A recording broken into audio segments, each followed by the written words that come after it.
शादी को भी दूसरा साल ही तो है और तुम्हारे हाथों से मेहंदी क्यों उतरी हुई है?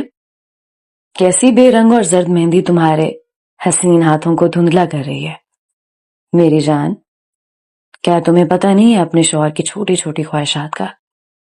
तुम्हें बताया हुआ है ना कि तुम्हारे हाथों में मुझे मेहंदी और चूड़ियां किस कदर दिलकश लगती हैं। तो ये क्या देख रहा हूं मैं? आप भी ना बस। अरे बाबा, मुझे सब पता है कि आप मेहंदी के दीवाने हैं। आपकी हर एक पसंद का मुझे ख्याल है, पर घर के कुछ काम भी तो देखने होते हैं ना। और आप जानते हैं कि कामों में रंग फीका पड़ जाता है मेहंदी का। बिल्कुल जानता हूं, लेकिन हफ्ते में कोई आधा घंटा नहीं दे सकती क्या इस मेहंदी को, कि इसकी ताजगी फिर से वापस आ जाए? क्यों नहीं दे सकती? अब आपने आखिरी बार बोला है बस। आइंदा आपको मेरे हाथों पर मेहंदी फीकी नहीं नजर आएगी।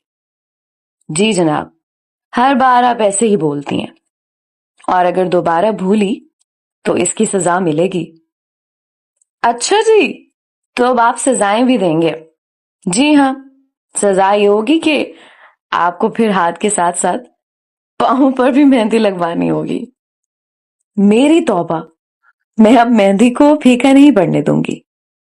चलो अब पॉलर जाओ और बहुत खूबसूरत डिजाइन बनवा कर आओ। और वो मत भूलना। क्या नहीं भूलूं? देख लो, अब फिर भूल गई ना।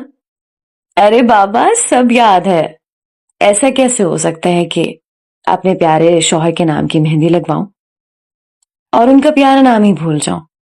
बेफिक्र हो जाएं, आपका खूबसूरत नाम मेरी हथेली पर सबसे पहले लिखा जाएगा। बस यही चाहिए। चले अब आप जाएं और जल्दी से वापस आए।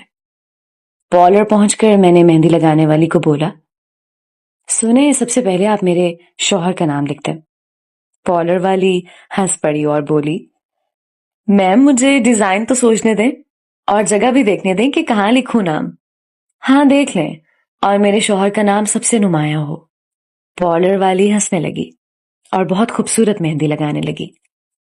जब मेहंदी लगवाकर मैं वापस आई तो ऐसा लगा जैसे वो मेरे इंतजार में बैठे हैं। मेरे कदमों की आवाज सुनते ही वो कमरे से बाहर आए और मुझे देख के मुस्कुराने लगे। जब मैंने उनको मेहंदी दिखाई तो ऐसा लगा जैसे किसी थके हुए इंसान को ताजगी मिल गई हो। वो बहुत खुश हुए और बोले, बहुत हसीन हाथ लग रहे हैं बेगम। अब लग रहे हैं ना मेरी बेगम के हाथ? मैं शर्माते हुए मुस्कुराने लगी। और आपका नाम? उसकी तो तारीफ ही नहीं की आपने, जबकि मैंने तो उसी की तारीफ सुननी थी बस। जनाब, मेरा नाम तो बहुत ही हसीन लग रहा है आपकी हसीन हथेलियों पर, मानो जैसे अपनी सही जगह पर लिखा गया हो। इस बात पर मैंने जोर से कहका लगाया और हम दोनों बहुत हंसे। आप भी ना बस किसी शायर से कम नहीं है। जी हाँ, आपकी तारीफों ने हमें शायर ही तो बना दिया है। उन्होंने मेरी मेहंदी की खुशबू सूंघी और मेरे हाथों को अपने सीने से लगाया और कहने लगे, अब ये मेहंदी नहीं उतरेगी ना?